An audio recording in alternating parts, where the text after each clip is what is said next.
પાપી સ્ત્રી, તારા ગંદા કર્મોના કારણે હું તારું ઘર છોડીને જાઉં છું. શું તમને ખબર છે કે કેટલાક ઘરો એવા હોય છે જ્યાં માતા લક્ષ્મી ક્યારેય પ્રવેશ કરતી નથી? હા, કેટલીક નાની નાની ભૂલો એવી હોય છે જે લક્ષ્મીજીને ઘરથી દૂર કરી દે છે, અને જ્યારે તે ઘર છોડીને જાય છે ત્યારે ત્યાં દુઃખ, પીડા અને દરિદ્રતા વસે છે. આજે આપણે જાણીએ કે કયા એવા કાર્યો છે જે માતા લક્ષ્મીને નારાજ કરે છે અને કેવી રીતે એક સ્ત્રીના કર્મો નક્કી કરે છે કે ઘરમાં સુખ રહેશે કે ગરીબી. કહેવામાં આવે છે કે માતા લક્ષ્મીની આ કથાને જે પણ લોકો સાચા ભાવથી અંત સુધી જોઈ લાઈક કરી સબસ્ક્રાઇબ કરે છે, એના ઘરમાંથી માતા લક્ષ્મી ક્યારેય જતી નથી. જો ઈચ્છો છો કે માની આ વાર્તાથી તમારા ઘરમાં લક્ષ્મી આવે તો અત્યારે જ આ શુભ કાર્ય કરી દો. માતા લક્ષ્મી તમારા ઘરમાં હંમેશ માટે વાસ કરશે. કહેવાય છે કે માતા લક્ષ્મીને ક્યારેય ઇગ્નોર ન કરવા જોઈએ, કારણ કે તે દુઃખનું કારણ અને પાપના ભાગીદાર બનાવે છે. ખૂબ જૂના સમયની વાત છે. એક નાનકડા ગામમાં થોડા જ ઘર હતા. ચારે તરફ ખેતરો, કાચી ગલીઓ અને માટીની સુગંધ. ગામના મધ્યમાં શેઠ રામદયાલનું ઘર હતું. શેઠ કોઈ મોટો જમીનદાર નહોતો, પરંતુ મહેનતી અને ઈમાનદાર માણસ હતો. ગામમાં બધા તેને આદરપૂર્વક શેઠજી કહીને બોલાવતા. તેને અનાજનો નાનો વેપાર હતો જે ધીમે ધીમે ચાલુ થયો હતો. સવારે સૂર્ય ઉગતા જ તે કામ પર નીકળી પડતા અને સાંજે થાકીને ઘરે પાછા આવતા ત્યારે તેની પત્ની સુશીલાબાઈ હંમેશા દરવાજા પર સ્મિતથી તેનું સ્વાગત કરતી. સુશીલાબાઈ ખૂબ જ શાંત અને સંયમી સ્ત્રી હતી. તેના ચહેરા પર હંમેશા સાદગી ઝલકતી. માથા પર નાની બિંદી અને સાડીનો પાલવ હંમેશા માથે રાખતી. તે માનતી કે ઘરની સાચી શોભા સોના ચાંદીથી નહીં, પણ સ્વચ્છતા અને સાચા મનથી થાય છે. દરેક સવારે સૂર્ય ઉગે તે પહેલા જ તે ઉઠી જતી, આંગણું બહોરીને સાફ કરતી, તુલસી પર પાણી ચઢાવતી અને પછી ચૂલ્હામાં અગ્નિ પ્રગટાવતી. એ જ તેની રોજની ક્રમશઃ ચાલતી દિનચર્યા હતી. સાદગીમાં ભક્તિ અને ભક્તિમાં અનુશાસન. ગામની સ્ત્રીઓ અવારનવાર કહેતી કે શેઠાણીના ઘરમાં તો માતા લક્ષ્મી પોતે વસે છે. રામદયાલ અને સુશીલાબાઈનો એક જ પુત્ર હતો, અર્જુન. અર્જુન હજી ફક્ત 20 વર્ષનો યુવાન હતો, પરંતુ સંસ્કારોથી પાળેલો વધેલો હતો. તે દિવસભર પિતાના કામમાં હાથ લંબાવવો અને રાત્રે માતાની બાજુમાં બેસીને તેમની વાતો સાંભળતો.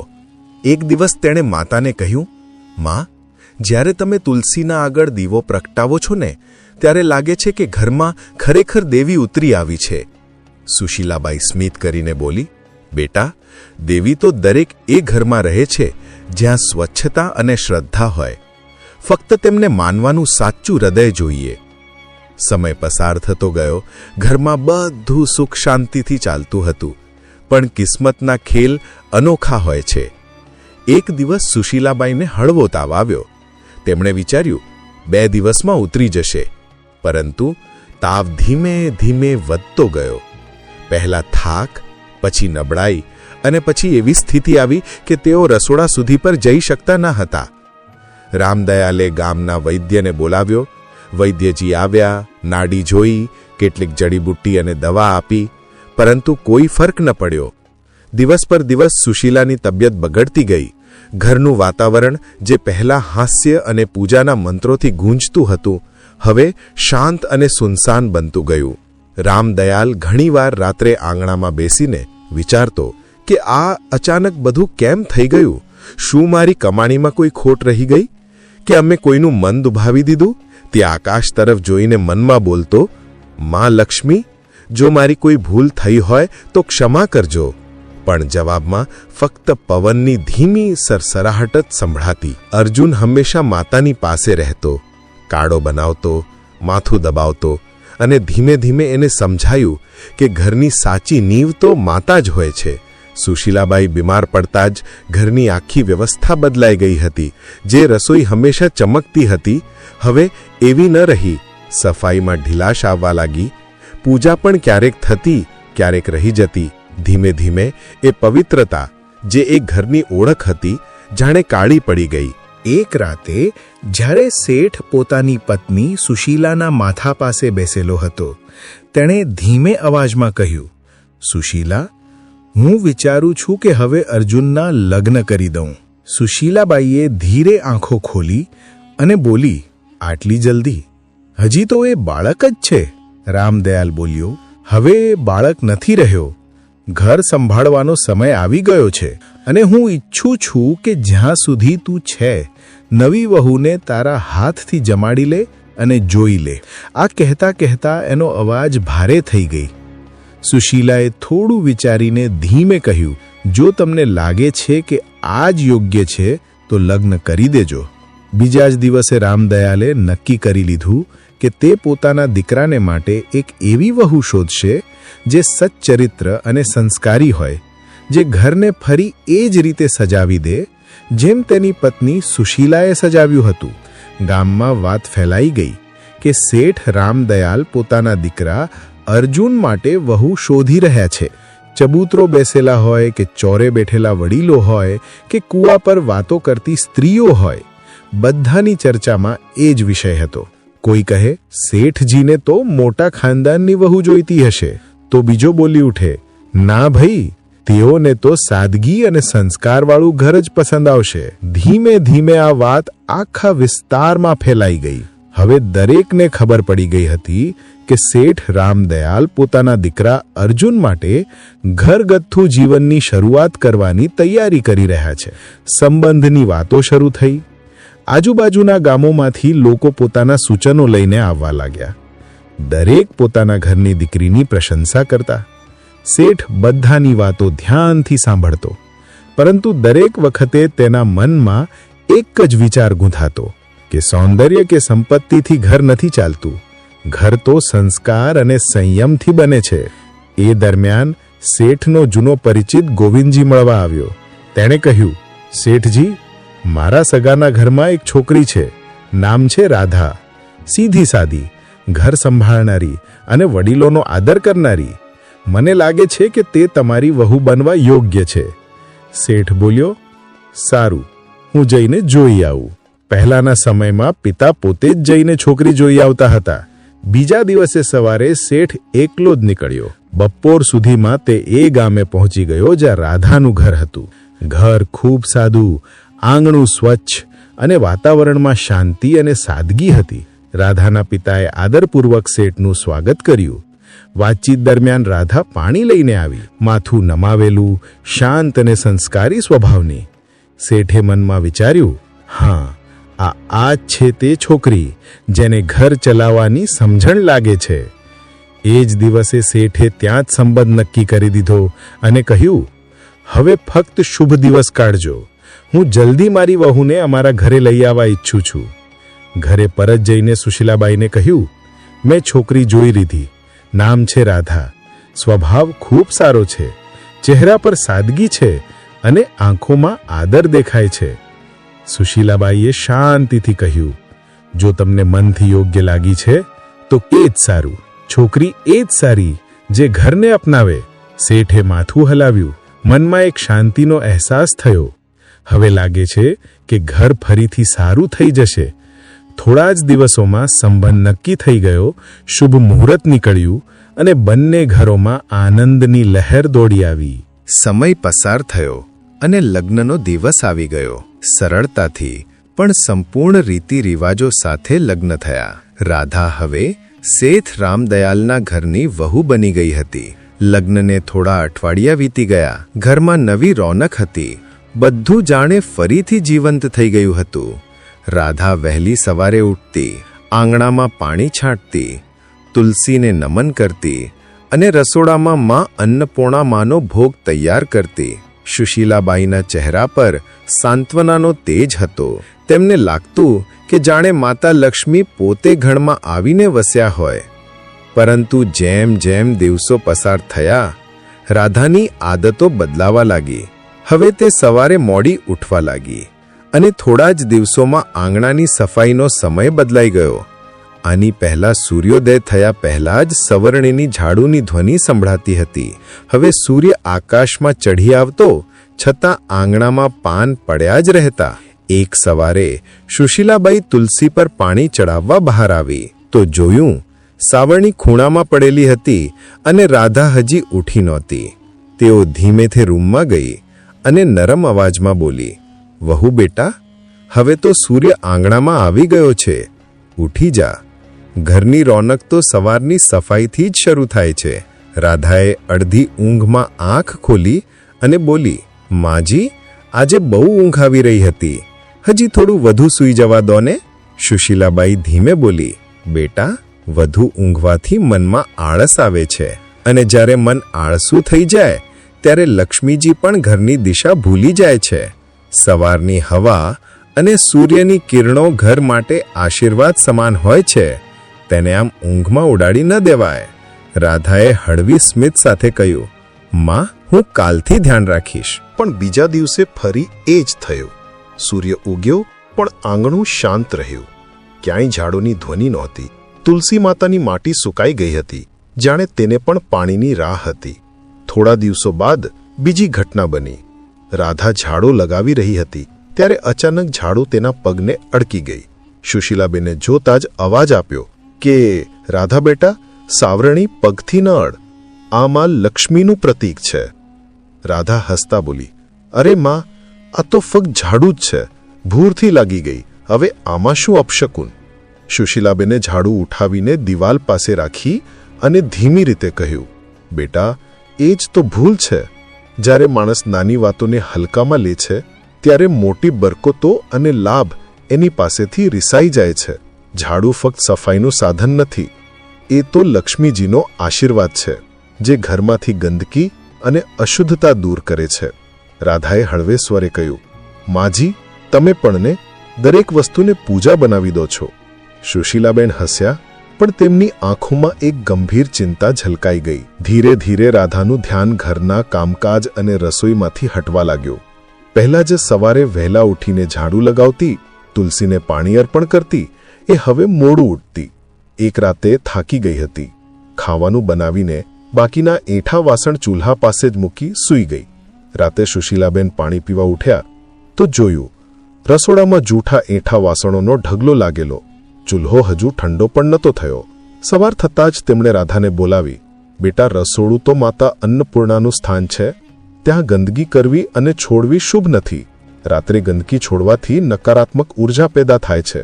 રાધાએ થાકેલા સ્વરે કહ્યું, માં, તમે તો હંમેશા ચિંતા જ કરો છો, હમણાં સાફ કરી દઈશ ને. સુશીલાબેન ઊંડી શ્વાસ લઈને બોલ્યા, બેટા, જે કામ સાંજનું હોય તેને સવાર સુધી ટાળવું, એનો અર્થ છે લક્ષ્મીજીની કૃપા ટાળવી. સાફ રસોડામાંથી જ સુખ અને શાંતિ શરૂ થાય છે. રાધા ચૂપ રહી. તેના ચહેરા પર થાક અને ઉદાસી સ્પષ્ટ દેખાતી હતી. સાંજનો સમય હતો. સૂરજ ઢળી ગયો હતો અને ઘરમાં દીવો કરવાનો સમય થયો હતો. એ જ સમયે રાધાએ ઝાડુ ઉઠાવીને આંગણું સાફ કરવાનું શરૂ કર્યું. સુશીલાબેન તરત જ બોલ્યા, રાધા, સાંજે ઝાડુ નથી લગાવતા બેટા, આ સમયે માતા લક્ષ્મી ઘરમાં પ્રવેશ કરે છે. રાધાએ અટક્યા વગર કહ્યું, માજી, દિવસમાં સમય નથી મળતો એટલે સાંજે જ કરવું પડે છે, એમાં શું ફરક પડે છે? સુશીલાબેન દરવાજા પાસે ઊભા રહીને બોલ્યા, ફરક પડે છે બેટા. સાંજે ઝાડુ લગાવવાથી લક્ષ્મીજીના આશીર્વાદ ઘરની બહાર નીકળી જાય છે. બરકત ફક્ત કમાણીથી નથી આવતી, આદતોમાંથી આવે છે. રાધાએ સાવરણી એક બાજુ મૂકીને કહ્યું, માજી, હું તમારી ઇજ્જત કરું છું, પણ હવે જમાનો બદલાઈ ગયો છે. લોકો હવે આ બધી વાતો માનતા નથી. થોડા દિવસો પછી એક બીજી ઘટના બની. રાધાએ ખાવાનું પૂરું થયા બાદ એઠા વાસણો ચૂલ્હા ઉપર જ રાખી દીધા. સુશીલાબહેન રસોડામાં આવી અને બોલ્યા, બેટા, ચૂલ્હો તો માતા અન્નપૂર્ણાનું આસન છે, અહીં એઠા વાસણો નથી રાખતા. રાધાએ ઉપર જોયા વગર કહ્યું, માજી, બસ જગ્યા ન હોવાથી ત્યાં રાખ્યા છે, થોડી વારમાં ધોઈ દઈશ. સુશીલાબહેન બોલ્યા, રસોડામાં પવિત્રતા સૌથી જરૂરી છે. જો ચૂલ્હા પર ગંદકી રહેશે તો લક્ષ્મીજીની કૃપા પણ ઘટી જશે. રાધાએ હસીને કહ્યું, માજી, દરેક વસ્તુમાં દેવીને શોધવાનું બંધ કરો. ખાવાનું તો બનાવી જ દીધું ને, હવે થોડી વારમાં બધું સાફ થઈ જશે. સુશીલાબહેન ચૂપ રહી ગયા. તેમના ચહેરા પર નિરાશા દેખાતી હતી, પણ મનમાં હજુ પણ આશા હતી કે એક દિવસ રાધાને વાતોની સાચી સમજ આવી જશે. ધીરે ધીરે ઘરમાં વાતાવરણ બદલાવા લાગ્યું. જે ઘરમાં સવારે પૂજાની ઘંટડી વાગતી હતી ત્યાં હવે સન્નાટો છવાયો હતો. તુલસીની પાસેની માટી સુકાઈ ગઈ હતી, દીવો બુઝાયેલો રહેતો. સુશીલાબહેન હજી પણ દરરોજ સવારે તુલસી સામે ઊભી રહેતી અને પ્રાર્થના કરતી, હે માતા, આ ઘરમાં તમારી કૃપા જાળવી રાખજો, મારી વહુને સાચી સમજ આપજો. પરંતુ જેમ જેમ દિવસો પસાર થયા, ઘરનો પ્રકાશ ધીમે ધીમે ઓછો થવા લાગ્યો. શેઠ રામદયાળ હવે ચિંતિત રહેવા લાગ્યા. તેમને લાગતું કે ઘરમાં કોઈ અદૃશ્ય ભારપણું ફેલાઈ ગયું છે. એક દિવસ તેમણે સુશીલાબહેનને કહ્યું, લાગે છે માતા લક્ષ્મી રિસાઈ ગઈ છે. સુશીલાબહેન ચૂપચાપ માથું નમાવ્યું. તેમને ખબર હતી કે આ બધું રાધાની બેદરકારીની આદતોનું પરિણામ છે, પરંતુ હજુ પણ તેમણે તેને વઢવાનું કે ઊંચા આવજે કહેવાનું નહોતું ઈચ્છ્યું. તેમને વિશ્વાસ હતો કે પ્રેમથી સમજાવવાથી રાધા એક દિવસ બદલાઈ જશે. સમય પસાર થતો ગયો અને ઘરની રોનક ધીમે ધીમે માટીમાં મળી ગઈ. જે તુલસીની પાસે દર સવારે દીવો બળતો હતો, હવે ત્યાં ધૂળ જમા થવા લાગી હતી. રાધા હવે મોટા ભાગે ઉદાસ કે વ્યસ્ત રહેતી. સફાઈ અધૂરી, પૂજા ક્યારેક થતી ક્યારેક નહીં, અને ઘરમાં હવે તે આપણાપણું નહોતું જે પહેલે દરેક ખૂણામાં ઝલકતું હતું. શેઠ રામદયાલે સૌથી પહેલો બદલાવ તેમના વ્યવસાયમાં અનુભવ્યો. જે વહીવટ સોદા પહેલા ફાયદામાં જતા, હવે ઘાટામાં જવા લાગ્યા. ગોદામમાં અનાજમાં કીટકો અને જીવડા લાગી ગયા. કેટલાક સોદા અટકી ગયા અને જૂના ગ્રાહકો ધીમે ધીમે દૂર થવા લાગ્યા. શેઠ ઘણી રાતો જાગીને હિસાબ કિતાબ તપાસતા, પણ સમજાતું નહોતું કે ભૂલ ક્યાં થઈ રહી છે. એક સાંજે તેમણે સુશીલાબેનને કહ્યું, સુશીલા, અજીબ વાત છે, હવે કામમાં મન નથી લાગતું, જેમ કે બરકત અને આશીર્વાદ ક્યાંક ગુમ થઈ ગયા હોય. સુશીલાબેન ધીમા સ્વરે બોલ્યા, બરકત ત્યારે ગુમ થાય છે જ્યારે ઘરની પવિત્રતા ઘટી જાય. માતા લક્ષ્મી ત્યાં નથી ટકતી જ્યાં ગંદકી અને બેદરકારી ઘર કરી જાય. શેઠે ઊંડો શ્વાસ લીધો. તું કહેવા માંગે છે કે એ બોલવાનું અધૂરું જ રહી ગયું. પણ બંનેની નજરો એક જ દિશામાં ઉઠી, રાધા તરફ. રાધા પણ આ બધું જોયા કરતી, પણ તેને લાગતું કે આ તો બસ સમયની માર છે. એક દિવસ શેઠ ગુસ્સામાં બોલ્યા, આખરે દરેક કામ ઉલટું જ કેમ થઈ રહ્યું છે? રાધાએ શાંત સ્વરે કહ્યું, પિતાજી, આ બધું અંધશ્રદ્ધા છે. વ્યવસાયમાં ઉતાર ચઢાવ તો થતા જ રહે છે. શેઠે આંખો ત્રાસી કરીને કહ્યું, તું નથી સમજી શકતી વહુ. જ્યારે ઘરની સ્ત્રીઓ રીતિ પરંપરા ભૂલી જાય છે, ત્યારે ઘરની બરકત પણ પોતાનો રસ્તો ભૂલી જાય છે. એ દિવસ પછીથી ઘરમાંનું વાતાવરણ હજુ વધુ ભારે બની ગયું. ઘરમાં નાની મોટી વસ્તુઓ તૂટવા લાગી.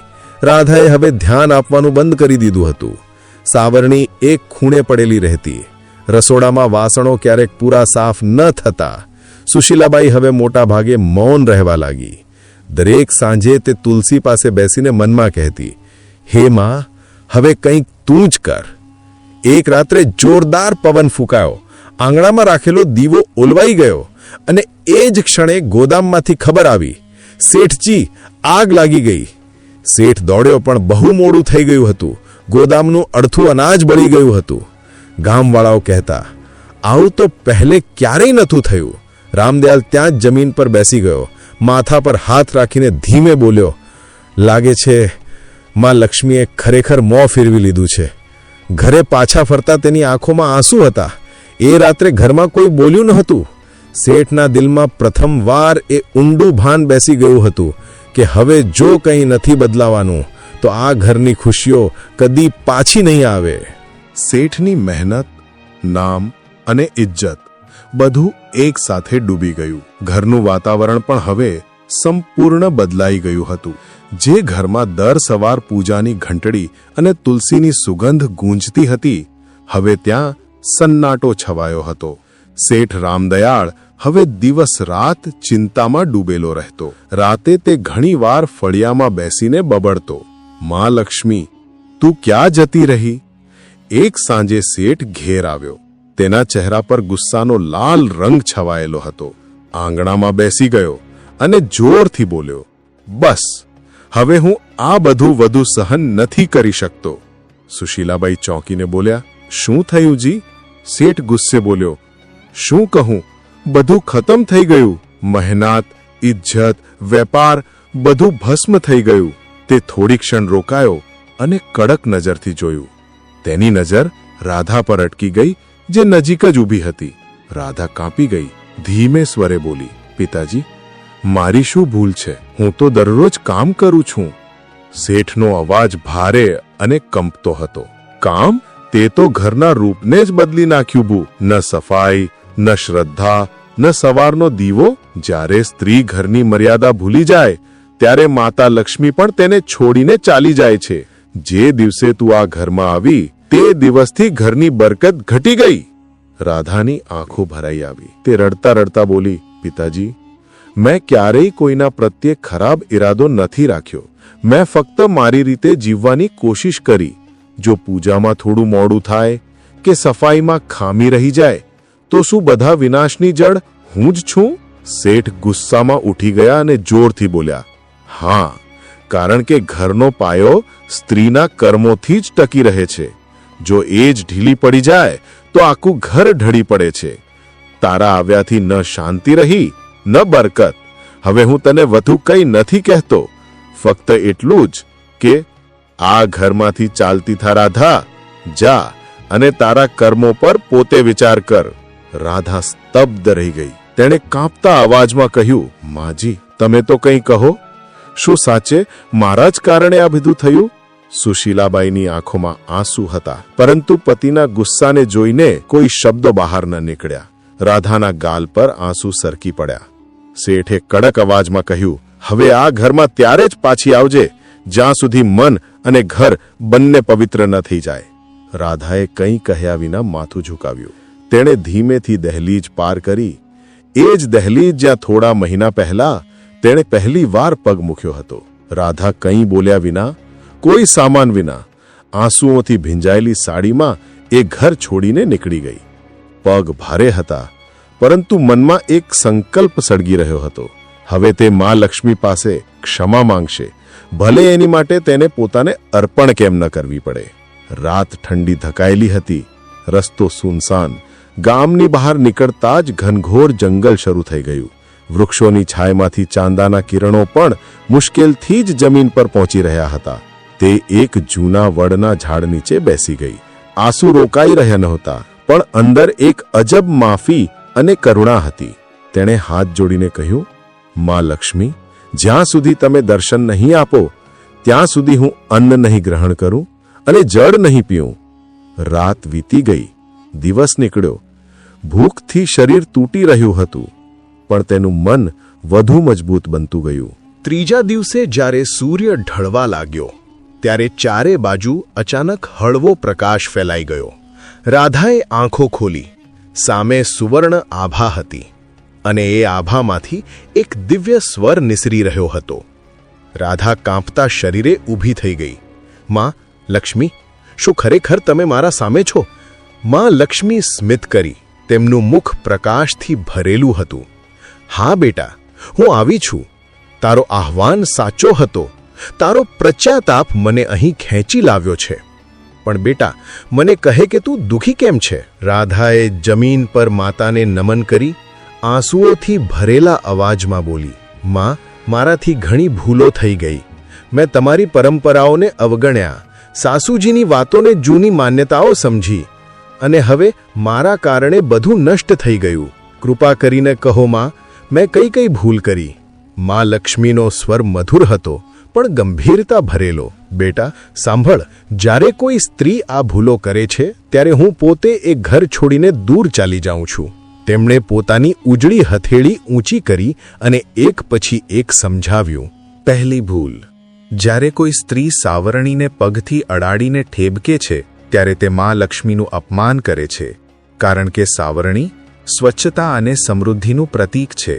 બીજી ભૂલ, જ્યારે એઠા જૂઠા વાસણો ચૂલા પર રાખવામાં આવે છે ત્યારે અન્નની દેવી માં અન્નપૂર્ણા રીસાઈ જાય છે.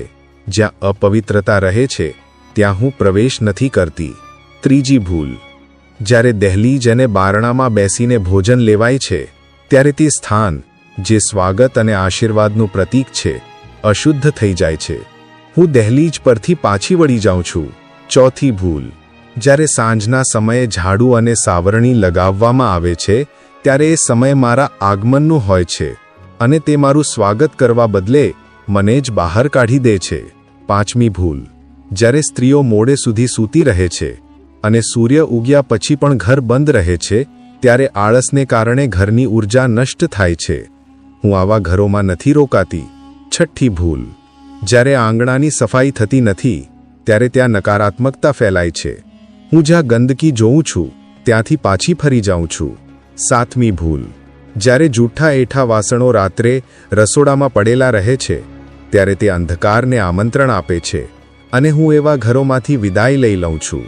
8મી ભૂલ, જ્યારે કોઈ દરવાજાને પગથી કે જોરથી ઠોકર મારે છે ત્યારે તે ઘરની મર્યાદાને આઘાત પહોંચાડે છે.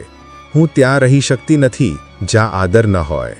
9મી ભૂલ, જ્યારે ઘરમાં ઝઘડા, કંકાશ અને કડવાશ રહે છે ત્યારે મારું સ્વરૂપ જે શાંતિ છે ત્યાં સ્થિર રહી શકતું નથી. 10મી ભૂલ, જ્યારે સ્ત્રીઓ પોતાની પૂજા, સફાઈ અને સંયમને હળવાશથી લે છે ત્યારે તેઓ પોતાના જ હાથોથી સુખના દ્વાર બંધ કરી દે છે. માં લક્ષ્મીનો સ્વર ધીમો થયો. યાદ રાખ બેટા, હું હંમેશા ત્યાં જ વસું છું જ્યાં સ્વચ્છતા, શ્રદ્ધા અને સાચું મન હોય. આ રીતિ નથી, જીવનનું સંતુલન છે. રાધાની આંખોમાંથી આંસુઓ રોકાતા નહોતા. તે કાંપતા સ્વરે બોલી, માં, હવે સમજી ગઈ છું. ઘરની રોનક સજાવટથી નહીં પરંતુ આદર અને પવિત્રતાથી આવે છે. માં લક્ષ્મી હસ્યા અને બોલ્યા, તે ભૂલ સ્વીકારી છે એટલે હવે તારું ઘર ફરી પ્રકાશિત થશે. જા બેટા, તારા સાસરે પાછી જા. તારા પરત ફરતા જ તારી બરકત પણ પાછી આવશે. એટલું કહી દેવી લક્ષ્મીનું રૂપ ધીમે ધીમે પ્રકાશમાં વિલીન થઈ ગયું. રાધા ત્યાં જ નમેલી રહી, હાથ જોડીને બોલી, માં, હું તમારું વચન નિભાવીશ. આ જન્મમાં ફરી કોઈ એવી ભૂલ નહીં કરું. પછી તેણે માથું ઊંચું કર્યું. આંસુઓમાં મોઢું ઝળહળતું હતું. તેના પગ ગામ તરફ ફરી પાછા વળી ગયા. તેને જે ક્ષણે ઘરમાં પગ મૂક્યો, સુશીલાબાઈ દોડી આવી. રડતા રડતા બોલી, રાધા, તું પાછી આવી ગઈ બેટા? રાધા નમ્રતાથી બોલી, માંજી, હવે હું બધું સમજી ગઈ છું. માં લક્ષ્મી એ જ ઘરમાં વસે છે જ્યાં સફાઈ, પૂજા અને શ્રદ્ધા એક સાથે હોય. એ જ દિવસથી ઘરમાં ફરી રોનક પરત આવી ગઈ. વેપાર ધંધો વળતો ગયો અને આખા ગામમાં ચર્ચા થવા લાગી કે શેઠજીના ઘરમાં માં લક્ષ્મી ફરીથી વસવા લાગી. મિત્રો, યાદ રાખજો, જે સ્ત્રીઓ ઘરમાં ગંદકી રાખે છે, મોડી ઉઠે છે, રસોડામાં એઠા માસણો મૂકે છે, સાંજે સાવરણી ફેરવી કચરો કાઢે છે, દહેલીજ દરવાજા પર બેસે છે અથવા સફાઈને નબળાઈમાં લે છે, એવા ઘરોમાં ક્યારેય માં લક્ષ્મી પ્રવેશ કરતી નથી. એવા ઘરોમાં સુખ ટકતું નથી, પણ દરિદ્રતા અને દુઃખનું નિવાસ થઈ જાય છે. માં લક્ષ્મી તો એ જ ઘરોમાં નિવાસ કરે છે જ્યાં સ્વચ્છતા, સત્યતા અને શ્રદ્ધા હોય. તો બહેનો અને ભાઈઓ, જો તમે ઈચ્છો છો કે તમારા ઘરમાં માં લક્ષ્મીજીની કૃપા સદાય માટે બની રહે, તો આ પવિત્ર જ્ઞાનને લાઈક, સબસ્ક્રાઇબ કરો અને આ 10 ભૂલોને આજથી જ છોડો અને માં લક્ષ્મીના આને તમારા ઘરને પવિત્ર રાખો. જો તમને માં લક્ષ્મી અને રાધાની આ વાર્તા ગમી હોય તો આ વિડીયોને લાઈક કરો, તમારા બધા મિત્રો અને પરિવારજનો સાથે શેર કરો અને આવી જ આધ્યાત્મિક અને પ્રેરણાદાયી કથાઓ સાંભળવા માટે અમારી ચેનલ વાસ્તુ, વાર્તા અને વાણીને સબસ્ક્રાઇબ કરવાનું ભૂલશો નહીં અને કમેન્ટમાં જરૂર લખજો, જય માં લક્ષ્મી.